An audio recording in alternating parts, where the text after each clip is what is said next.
Pop, pop, pop, pop, pop, pops and bangs. All right. So you are here because you want to know how pops and bangs, crackle tune, crackle pops, burble tune, popcorn tune. You want to know how it all works. You've heard it on your friend's car. Maybe you even have it on your own car right now, but you just don't know how it works. And you're not 100% sure if you're damaging anything.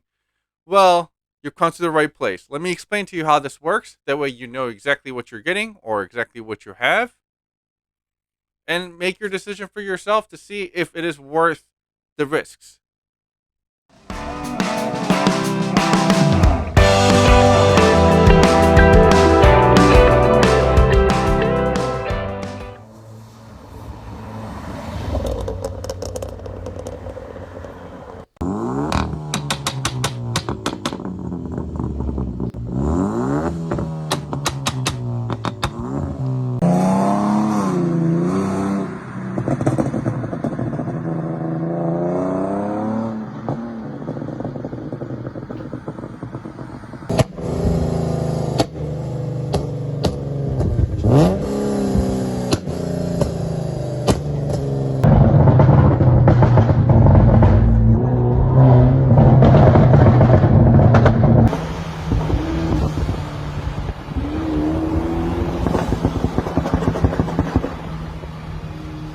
Before I dive in further, make sure you hit that like, subscribe, and the notification bell so you're notified every time a new video is uploaded. Today I want to go over pops and bangs. As I said before, we get a lot of questions. People who are wanting to add pops and bangs to their tune, and the biggest question is, will this damage my engine? In general sense of the word, no, it will not damage your engine. Let me show you how this works, and I'll show you what parts of your core that may actually suffer damage from this particular type of tune, and see if it's worth it to you, or if there's ways for you to get around it so that you don't have to worry about the damage this may cause, and you can go and wreak havoc on your neighbors with your crazy machine gun popping noise out of your exhaust. All right, let me first explain to you how a four-stroke cycle engine works. So if you have a four-cylinder, six-cylinder, eight-cylinder, 10-cylinder engine, there's a really, really high chance that you have a four-stroke engine, because I don't think there's any two-stroke engines in a car right now. Anyway, for the guys that are watching my channel anyway. So for a four-stroke engine, basically, this diagram is going to help me explain everything. So take a look at these arrows on on the piston diagram here. Okay, that's going to show you the way the piston travels right now during certain cycles. So the first part of the cycle is intake. So as the piston starts to travel down, oh, hold on, you can't really see that one. All right, as the piston starts to travel down, your intake valve opens, and your air and fuel actually comes right into your combustion chamber. And then as it makes its full circle around, the piston starts to compress, right? It starts to go up and starts to compress. As it starts to compress, what you need to do is close that intake valve. So intake valve is closed right here. Your exhaust valve is also closed. And as it starts to travel up, it compresses the air and the fuel that's been brought in during the intake stroke. Now, when the piston reaches top dead center, which is right here, okay, at the top dead center, so meaning piston at the highest point of where during its cycle up and down, the spark plug actually ignites. When the spark plug ignites, it creates a huge explosion inside. Now that explosion is what creates power, because that explosion it basically pushes your piston and rod down at a fast rate, and that in turn, if you look at a crankshaft, like, there will be a piston here, there will be a piston here. Oh my God, I'm a horrible drawer. There will be a piston here. They all move up and down at a different sequence. Okay, so as this one goes down, this one's going to come up, this one goes down, things like that. So basically, when the explosion happens, it pushes this cylinder down, which in turn actually pushes another cylinder that's connected up at a faster pace. That's how power is made. That's how RPMs go up really fast. Now, once it actually goes all the way down, it's going to have to come back up again, right? So when it starts coming back up, your exhaust valve starts to open. When your exhaust valve starts to open, the burnt gas that's in here, or the burnt air gas mixture, gets pushed out through your exhaust stream. Okay, and then we go back to the intake, where when the piston comes back down again, fresh air and fuel mixture comes in, compression, power, exhaust. Intake, compression, power, exhaust. Makes sense how an engine works, right? It's not as complicated as you think. It's just little. It has 4 different strokes, and that's how an engine works. So now, with that said, I want to explain. Let me clear all this out. I want to explain how pops and bangs work. So pops and bangs. First thing on pops and bangs, that it only happens during decel. Okay, so it only happens during decel, meaning when you don't have your foot on the throttle. So as soon as you lift your foot off your throttle, and let's say you're coming down from, let's say, like 6,000 RPM, okay, and you're coming down to like 3,000 RPMs, and with your foot off the gas, it's still going to go through these same cycles because your engine is still revolving. So, it's still working. It's still doing its thing, but it's not creating any power. It's literally just staying on. That's all it's doing. So what the tuners do within the ECU is they go into the map where, for the decel section of the map, and instead of having your spark plug ignite at top dead center, what they call is they retard timing. Retard means it actually it actually sparks the spark plug during your exhaust stroke instead of your compression stroke. Okay, so advanced timing means you're making the spark plug come on during during compression stroke. Retarding timing means you're actually doing it during exhaust stroke. So they retard timing during decel, and what it does is, now if you note from the previous, when I was talking about the exhaust stroke, the valve for the exhaust is open during the exhaust stroke. So now that it hasn't ignited here, we still have that gas and fuel mixture that hasn't ignited. And as the exhaust valve opens, the spark happens. When spark happens, it actually sucks everything out.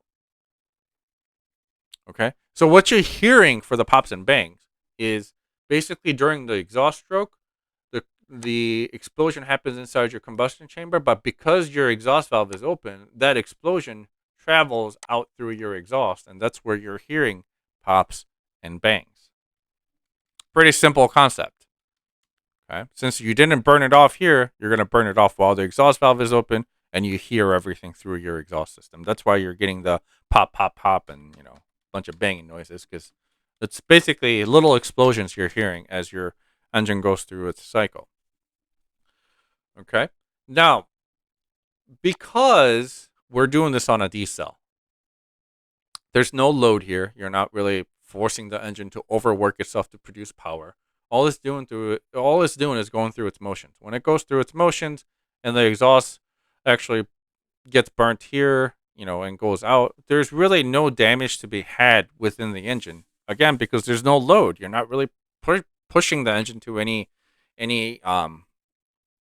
limits or anything like that. And again, there's no compression happening here.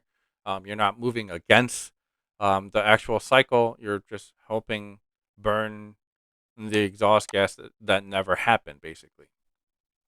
Okay, so there is almost no chance of damaging your engine due to pops and bangs, since when it explodes, there's no real pressure going downward. It's actually all getting pushed out with the stroke going upwards like this. And because the exhaust valve is open, there's no compressing happening, and it just goes right out. Okay, so you really don't have to worry about damaging your engine in that sense, because I know that's one of the biggest questions people ask. They're wondering, because the explosion's happening afterwards, like, is it going to damage the engine? So there's your engine there. There's your answer there, that no, it's really not going to damage your engine. But what else? What can it damage? Okay. So the first thing I want to show you is, well, actually, let me go over this real quick. Why did pops and bangs get invented in the first place? I don't, it's not like people just want it for noise. Pops and bangs basically happen because was created during a rally races. Okay, this was technology called anti-lag. Anti-lag. All right, anti-lag. Basically, what it does is, let me actually take this here. So you're going to have your intake manifold right here. And then we're going to have our exhaust manifold. And then let's connect that to a turbo.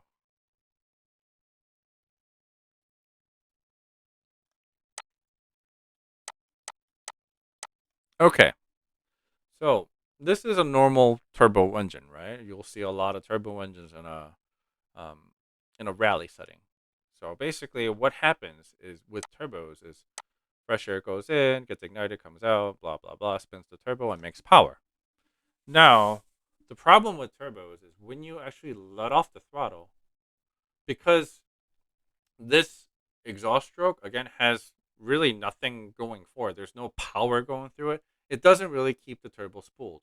Okay, the turbo is constantly spinning, but there's no real load to it, and so it makes no power when you have the throttle, or when you have no throttle. So when you lift your foot off the gas. So what the race engineers did for rally was they actually created a pipe that goes like this from your intake manifold to the exhaust manifold, and they put a solenoid here, which was controlled by the ECU. Okay, so basically during decel, instead of just letting it go like this, it actually pushed fresh air straight into your exhaust manifold and then ignited your spark plug so that the explosion happens here while the car is decelling. That explosion actually keeps the turbo spooled. Now, does that sound familiar to the pops and bangs? Because pops and bangs does this on an exhaust cycle during decel, so that's all the same, right? Spark happens. The only difference between pops and bangs and anti-lag is anti-lag actually pushes the fresh air straight into the exhaust manifold, whereas in pops and bangs uses the air that's inside the combustion chamber that hasn't been burned yet and goes into the exhaust chamber that way.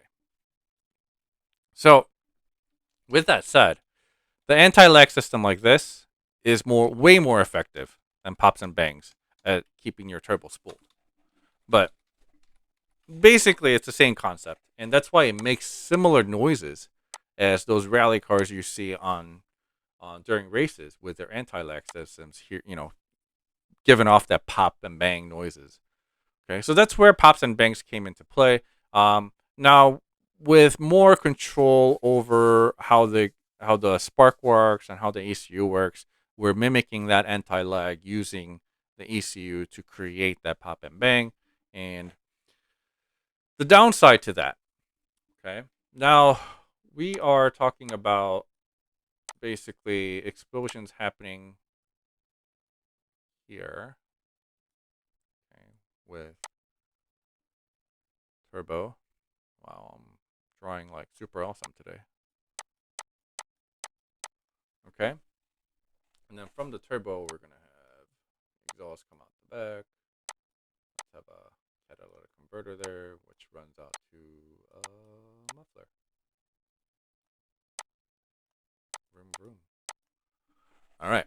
So now that the explosion is happening here and getting pushed out, and because this exhaust valve is open, technically, as the explosion happens here, the explosion can travel in through the intake manifold and to your turbo. Now, depending on how much of a travel this is, or how hot your turbo is, or how hot your exhaust is, the explosion can continue on, or even explosion can happen later instead of here. It could even happen here because it's not like one explosion and that's it. One explosion can cause other gases that are in here to ignite as well. So it can be like boom, boom, boom, boom, boom, and that could potentially damage the turbo seals. Now, don't be scared of that because it's not something that's going to be like, oh, I did pop and bang in my car and my turbo blew out, just like that. That's not how it usually works. Usually, what happens is if your turbo is in a good condition to begin with, you're not going to see damage happening on your turbo right away. So if your turbo is in a good condition, your turbo was meant to run 100,000 miles from factory. It may decrease the overall life from 100,000 miles to, let's say, like 80,000 miles, but it's not going to go from 100,000 miles to 1,000 miles because you have pops and bangs on your car. Okay. Now, with the same concept, with the exhaust gas all getting lit up outside of the combustion chamber, it could potentially damage your catalytic converter as well as your muffler. Let me show you how a catalytic converter can actually be damaged. Let me move this over. So, a catalytic converter, if you look on the inside of it, it's basically a hole like this. So there's bolt holes, and there's going to be your catalytic converter. Within the catalytic converter, it's just like a big pipe with a metal mesh inside. Okay. It looks like a big honeycomb. That's like a big mesh.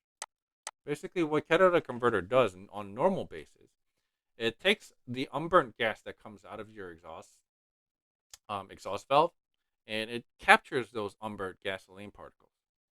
Okay.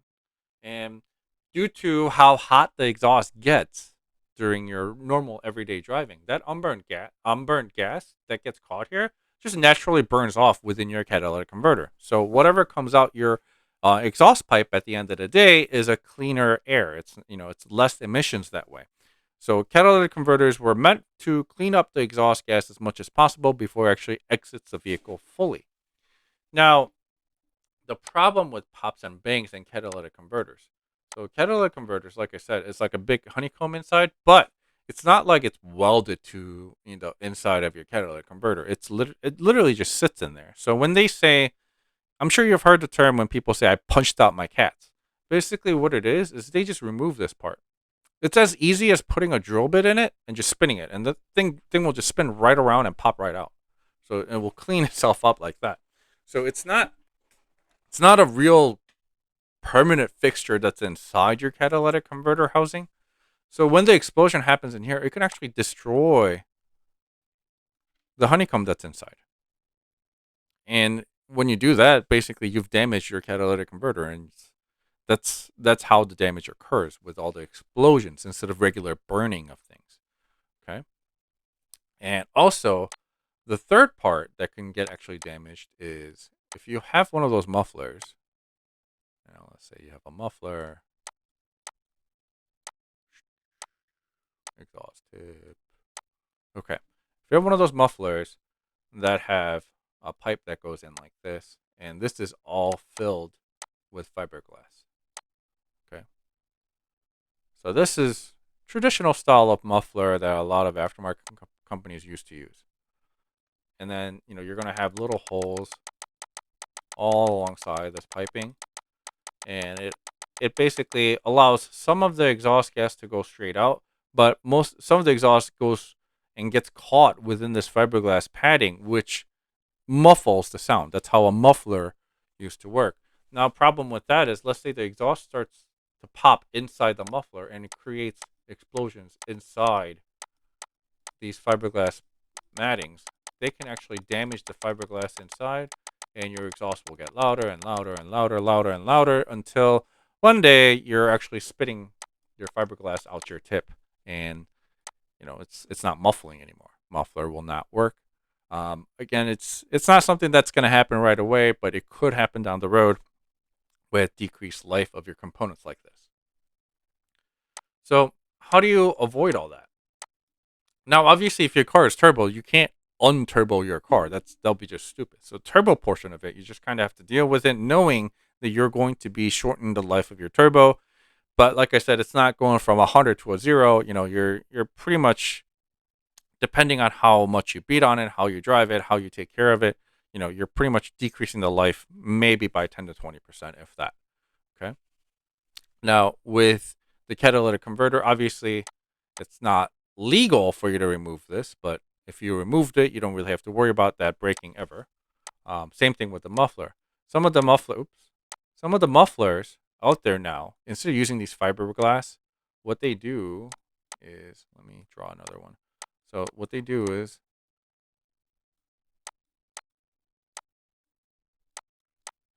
exhaust system. So instead of having a pipe that goes like this, basically what they're going to do is it's going to have baffles like that instead of a pipe. So which makes the airflow go in, hit, hit, hit, hit, hit, hit, hit, hit, hit, hit, hit, bounce around inside the muffler before it goes out, which is a way a lot of these new mufflers work at muffling sound. So if it's something like this, then you don't really have to worry about anything getting blown out the exhaust. It's just going to create explosions in here, but whatever. These are just baffles. They're metal baffles that doesn't get blown out. So if you're using a muffler like that, then you really don't have to worry about that as well. And obviously, if you're one of those people that have a straight through muffler, and have, or no muffler, have just straight through exhaust all the way, then you really don't have to worry about that getting damaged either. Okay. So some of the things that I want to summarize is, one, is pops and bangs going to damage my engine? No, it's not, because it happens at low load during exhaust stroke. So there's really nothing to damage there engine wise. Okay. Two, what else? What can it damage? It can shorten the life of your components within your exhaust. Okay. So your turbo can actually get damaged down the line. It's not like a damage again, like right away. It's just, it's going to shorten the life of it in the long run if you do it a lot or do it often. It's going to shorten the life of your catalytic converter, and it's going to also shorten the life of your muffler. So just keep that in mind while you're modifying your car. Okay. And I hope that answers the basic questions that a lot of people have on pops and bangs. I hope that helps you understand how pops and bangs work, or maybe even help you understand how a standard 4-stroke cycle engine works. All right. So if you have any other questions or comments you want to leave below, go ahead and do so, and I will answer them as soon as I see them. And on top of that, make sure you like and subscribe. And hopefully I can bring you more informative videos like this for you in the future. All right. I will see you on the next one.